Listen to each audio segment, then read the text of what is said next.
What's up, guys? Nerdlocker.com here with your comic reviews this week, and I got Abe Sapien #2. I love that we have more of him. We're going to get seeing him monthly. This issue shows the conversation he had at BPRD when he went missing that kind of launched this series. So you kind of find out what he's doing, what his mission is, and where he's going. I have a lot of hope for this book, and I kind of feel now that Hellboy is in hell, Abe Sapien's going to be the kind of face for the BPRD, and I feel like that's what this title's going to do. You guys should check this out. I'm giving it 4 out of 5 Nerd Skulls. Hey there, guys. Cubby here with my comic review. First up, Age of Ultron, #7. This issue is keeping up with the classic Brian Michael Bendis summertime event tradition of just being crazy the whole way through, and you're just like, oh my god, what's going on? I don't even know. And things that happened last issue that were very, very shocking to me didn't get picked up at all. So I feel like it wasn't that intense of a thing. It's not going to stick.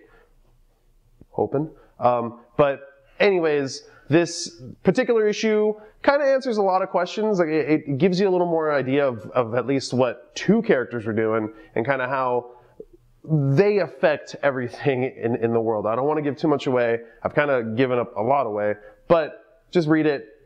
Let me know what you think, because I'm still kind of like freaked out, and the last page was crazy. It was really, really crazy. It just keeps being crazy and crazy, crazy every week. So 5 out of 5 Nerd Skulls. You read it and you give it 5 out of 5, because I know you're gonna.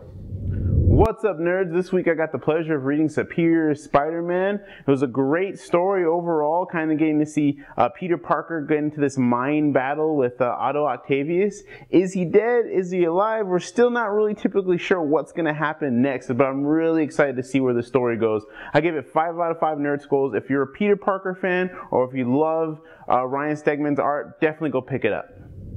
Hey everyone, it's Lucy, and today I got to review Batman Detective Comics #20. Totally awesome story. It is written by John Layman, and the graphics were dark and beautiful, just the way I like it. This is an awesome storyline. Penguin seems to have been getting just a little bit too comfortable in Gotham City until Ogilvy, aka Emperor Penguin, steps in, but don't worry, it's only temporary when Batman and Penguin team up. What a duo. Anyway, the second storyline is also great. It kind of goes into Ogilvy's childhood life, which is somewhat similar to Bruce Wayne's childhood life, just a different side of the tracks. Amazing storyline. I can't wait for the next one to come out. I give this 5 out of 5 Nerd Skulls. DC has a new #1 this week with The Movement, written by Gail Simone. I have to say that although the characters are somewhat cheesy, it's not overshot in any way, and it spills the blood of revolution, which is a positive thing for this title. It really speaks a lot about corruption in society today and everything like that. And it's a DC title, so it has really good backing. And Freddie Williams II is doing fantastic on the artwork. I can't wait to see where this title goes. And the team up, the ragtag team that Gail Simone wrote together really works together. So I really want to suggest this book. That's why I'm going to give it 5 out of 5 Nerd Skulls. All right, guys. So I also got to read Mice Templar #2 this week, and I like this book. I really, really enjoy this book. This book was a lot more fun than I thought it would be. I'm almost kicking myself in the butt because I understand what's going on, and you can totally pick it up. The last issue did a great job of kind of summing up the last 3 volumes of Mice Templar, of everything that's been happening, and gets you on the way. And this is great too. But it makes me want to know everything about what happened before. And that's a great thing for a story to do because it just captivates you. I'm totally captivated in this. I love it. 5 out of 5 Nerd Skulls. Mice can be badasses, and you didn't even know it. Hey again, for my next review, I got to take a look at Dark Horse Comics' Mr. X, which is a really interesting comic book. Not really what you expect with a title like that. Kind of takes place during the 1950s Mad Men sort of era, kind of during a LA noir situation, if you will, with a bunch of those little short stories about this character named Mr. X, who's kind of like a Lupin the Third kind of guy, if you will.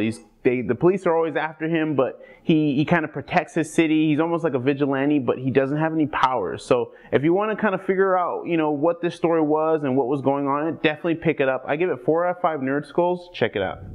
Snapshot number 4 came out this week, which is the conclusion to this fantastic story written by Andy Diggle. Although it's kind of like a high-octane kind of crime drama, it really doesn't end that way. It ends on a nice note. I'm not giving you any spoilers. There are some things that happen that you could not see coming in any way, but it does have a nice wrap-up, and Andy Diggle really does good with these type of storylines. And I have to say this, Jock is fantastic with these type of books. Crime in general is great with Jock's artwork, and this team-up was just insane.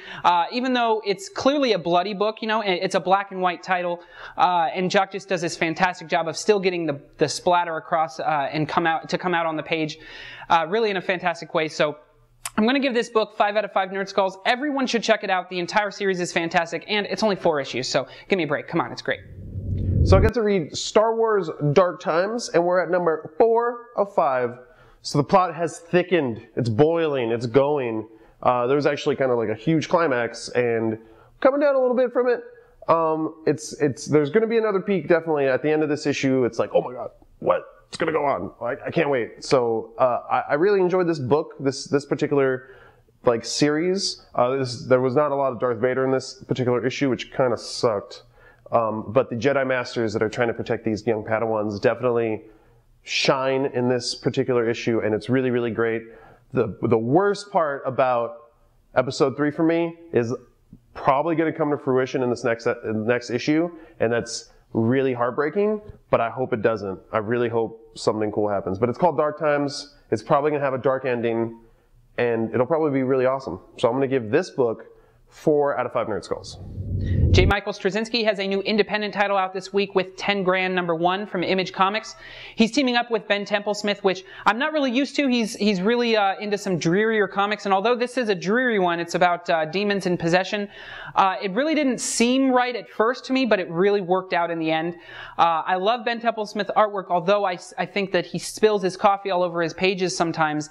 It really works well with this comic. J. Michael Straczynski, I find he gets a little bit wordy and tends to steer off when he's working on an independent title, which he did a little bit in this book. At the end, I was kind of confused with what I was supposed to be learning from that last page.